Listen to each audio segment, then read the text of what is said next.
जो एक घटना घटी थी, जिसके तहत उन्होंने जाके जिलापेट पुलिस स्टेशन में लिखित शिकायत दी थी और उसके तहत जिलापेट पुलिस स्टेशन में CR नंबर 420/23 के तहत IPC 354 का गुना दाखिल हुआ था। लेकिन उस औरत की और उसके शौहर की यही शिकायत थी कि ये अटेम्प्ट टू रेप है, ये 376 का ही गुना दाखिल होना चाहिए। लेकिन चूंकि कुछ कानूनी वजूहात की वजह से पुलिस वो गुना दाखिल नहीं कर सकी थी।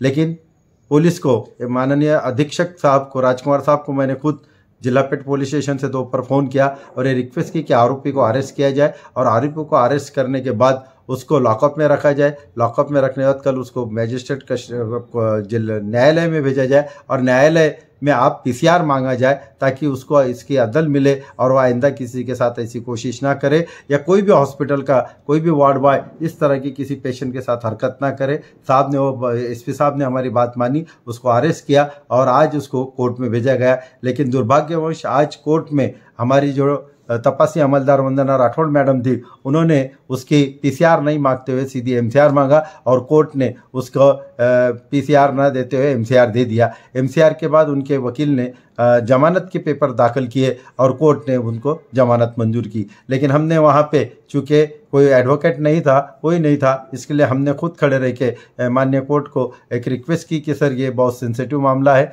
आप इसमें नज़रअंदाज मत किए और उसको कम से कम जेल में रखा जाए, मैजिस्ट्रेट कस्टडी में रखी जाए, उसको बेल न दी जाए। लेकिन कोर्ट ने बहुत अच्छी तरह से हमको कन्विंस किया कि पुलिस ने अगर PCR नहीं मांगा है, MCR मांगा है और कायदे के तहत इसको अगर 5 साल की सज़ा है तो मैं कौन से बेस पे इसको जेल में रखूं। उनकी उन बातों पे हमको यकीन करना पड़ा। कोर्ट ने हमको बहुत अच्छी तरह से समझा और ये भी कहा कि आप इसके खिलाफ सेशन कोर्ट में जा सकते हैं। मैंने इस पे बहुत शर्त डाली है, इसको अल्टरनेट डे पुलिस स्टेशन में हाजिरी लगाई है। इसको ये कहा गया है कि वो किसी तरह से टैंपरिंग ना करे, किसी साक्षीदार पे दवाखाने की कोई इसमें वो हेरफार ना करे, ये सभी लगाया है। अगर ये शराइत को पूरी नहीं करता है तो आप फिर से आओ कोर्ट में, इसका बेल एप्लीकेशन जरूर कैंसिल करेंगे।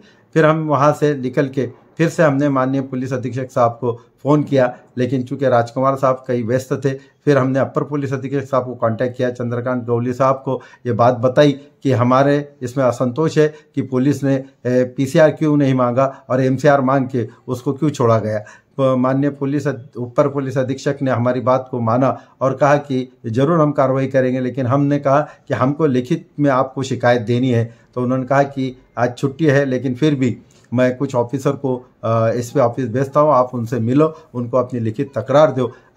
वहाँ पर फिर PI DSP इंगोले साहब आए और उसके बाद PI जिलापेट पुलिस स्टेशन के डॉक्टर जायसवाल साहब भी आए। हमने उनको सब बातें बताई और ख़ास करके वो एफिडेविट बताया जो फिरियादी औरत है, हमारी बहन है, उसके शोहर ने जो आज हमारे सामने यहाँ पे एफिडेविट किया, उसमें सारी बातें उसने लिखी कि किस तरह से 12 तारीख की घटना हुई, किस तरह से 14 तारीख की घटना हुई, किस तरह से 6 घंटे उसको जिलापेट पुलिस स्टेशन में बिठाया गया, किस तरह से सवेरे 10 से दोपहर के 14:20 पे वो FIR दाखिल की गई। जो FIR में अटेम्प्ट टू रेप होना चाहिए था, वहाँ पे वो विनय भंग की शादी केस हुई। ये सब बातें उन्होंने एफिडेविट के साथ की। साथ ही डॉक्टर ने किस तरह से उनको 2 लाख रुपए दे के आप ये केस ना करो इसके लिए दबाव लाया, उनको तो इनडायरेक्टली धमकी भी दी। ये सब बातें उन्होंने अपनी एफिडेविट में लिखी। उस एफिडेविट के तहत हम जलगांव शहर के सभी समाज सेवक आज एकत्रित हुए और हमने वहाँ जाके माननीय पुलिस अधीक्षक को ये बताया कि ये जो एफिडेविट किया है उस एफिडेविट के ऊपर उस पर जरूर कार्रवाई होनी चाहिए, क्योंकि अगर फिरियादी का शोहर लिख के दे रहा है तो इसमें कुछ सच्चाई है, इसलिए आप उसकी तह तक के जाइए। और हमने वो लिखित तौर पे दिया और हमने उसमें डिमांड की कि ये जो 354 का गुना है उसको 376 में कन्वर्ट किया जाए, अटेम्प्ट टू रेप है। साथ ही हमने दूसरी ये डिमांड की कि डॉक्टर और डॉक्टर के जो दूसरे सहयोगी हैं जिन्होंने इनको इसमें सपोर्ट किया है, क्योंकि डॉक्टर जब अगर वहाँ हॉस्पिटल में नहीं थे तो उन्होंने किसी तरह से उन पेशेंट को एडमिट नहीं करना चाहिए था, लेकिन उन्होंने उनको एडमिट किया। इसलिए हमारी वो डिमांड है कि डॉक्टर को भी इसमें इन्वॉल्व किया जाए, डॉक्टर की भी चौकसी की जाए, डॉक्टर के दूसरे सहकारियों की भी चौकसी की जाए और उन पर भी कार्रवाई की जाए इस तरह से। और साथ ही इस पूरे इसमें जो कि हॉस्पिटल में किसी तरह की CCTV नहीं है, जहाँ CCTV है उसके फुटेज को सीज किया जाए और वो फुटेज पे देखा